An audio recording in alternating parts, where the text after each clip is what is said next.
আমি দেওঘরে যেখানে থাকি সেখানে সবাই, আমি সারাদিনে একটা সময় সবার সাথে কথা বলার চেষ্টা করি, সেটা সামান্য যে প্রয়োজন মানুষের তার তুলনায় খুবই নগণ্য, কিন্তু আমার ওইটুকুই সময় সুবিধা, তাই আমি ওইটুকুই বলি। সবার সাথে কথা বলার চেষ্টা করি, সে ব্যক্তিগতভাবে হোক সমষ্টিগতভাবে হোক। কিন্তু এই যাত্রার শুরুতে আমি সবাইকে বলেছিলাম আমি কারোর সাথে কোনো ব্যক্তিগত কথার মধ্যে যেতে পারবো না, যা বলবো আওয়াজে বলবো, এই দিয়ে যদি চলে যায় তাহলে এই দিয়েই হবে। সেই জন্যে আজকে যা বলার আমি বলছি, আপনাদের যদি মনে হয় যে এটা থেকে কিছু গ্রহণীয় আছে তাহলে গ্রহণ করে নেবেন। সবার আগে আমাদের জীবন কেমন একটা বহতা নদীর মতন বয়ে চলেছে ক্রমাগতিতে, এগিয়ে চলেছে ক্রমাগতিতে। সেই বহতা নদীর স্রোত ভীষণ তীব্র, জীবন নদীর স্রোত ভীষণ তীব্র। আর আমার সেই নদীতে যদি একটি তরি বেঁধে রাখতে হয়, আমার জীবন তরি যদি বেঁধে রাখতে হয়, তাহলে পাড়ের গাছের সাথে আমরা বেঁধে রাখি। পাড়ের গাছের সাথে নৌকা বাঁধা থাকলে কি হয়, নৌকা দুলবে নড়বে কিন্তু বিচ্ছিন্ন হবে না। এই যে দোলে নড়ে বিচ্ছিন্ন হয় না, এই বন্ধন থাকার জন্য, এই বন্ধনটাই হচ্ছে দীক্ষা। এই বন্ধন না থাকলে কোনোদিনও এই নৌকা জায়গায় থাকতো না। এই নৌকা বিচ্ছিন্ন হয়ে বেরিয়ে যেত, স্রোতে গিয়ে কোথাও পাথরে ধাক্কা খেত, কোনো জলপ্রপাতে পড়ে ভাঙচুর হয়ে যেত, কোথাও নষ্ট হয়ে যেত। কিন্তু যেহেতু বাঁধা আছে তাই সে নষ্ট হয়নি, খালি নড়াচড়া করতে পারে, দুলতে পারে, হেলতে পারে, কিন্তু নষ্ট হবে না।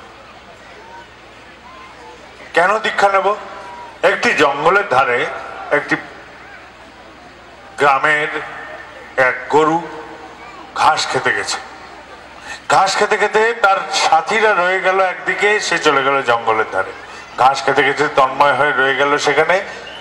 সন্ধ্যা নেমে এসছে কখন সে জানে না, তার সাথীরা কখন চলে গেছে তারও খেয়াল নেই।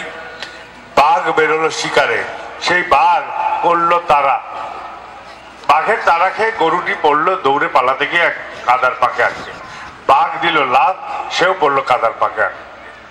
এই যে আটকে পড়লো, এই উভয় অবস্থাতেই বাঘ করে চেষ্টা গরুটাকে খাওয়ানোর জন্য, আর গরু করে চেষ্টা বাঘের হাত থেকে পালানোর জন্য। এই যে উভয় জানোয়ার ব্যর্থ যখন হলো, তখন বাঘ বলছে, দেখ যখন কাদাটা শুকাবে আমি তোকে উঠে এখান থেকে খাবো।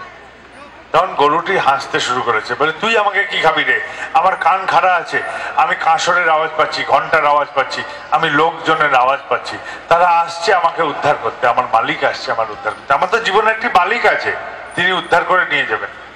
কিন্তু তোর তো মালিক নেই, তোর মালিক নেই, আর আমার মালিকের সঙ্গী সাথীরা সবাই লাঠি সোজা বললম সব নিয়ে আসছে, আমাকে তো উদ্ধার করবে, তোর কি অবস্থা করবে? এই যে ব্যাপারটা, এই যে অবস্থাটা, এই অবস্থাটার জন্যই আমাদের দীক্ষার প্রয়োজন। যে জীবনে একটি মালিক দরকার যিনি আমাকে রক্ষা করতে পারেন। আমার বাবা মা বউ স্বামী ছেলে মেয়ে কারুর যদি কিছু হয় আমাদের ব্যথা লাগে, খুব ব্যথা লাগে। ব্যথা কোথায় লাগে? শরীরে? মোটেই না, আমাদের শরীরে কোনো ব্যথা হয় না, আমাদের ব্যথা হয় মনে। এই মনটা কষ্ট পায়, মনটাই আঘাতপ্রাপ্ত হয়।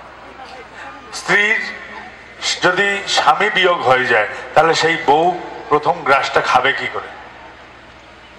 কারুর যদি স্ত্রী বিয়োগ হয়ে যায় সেই স্বামী তার জীবনের প্রথম দিনটা চালাবে কি করে বউ ছাড়া? এই যে অবস্থা, অন্ধকারাচ্ছন্ন অবস্থা মানসিক, এই অবস্থা থেকে মুক্ত হওয়ার জন্যই গুরু দরকার।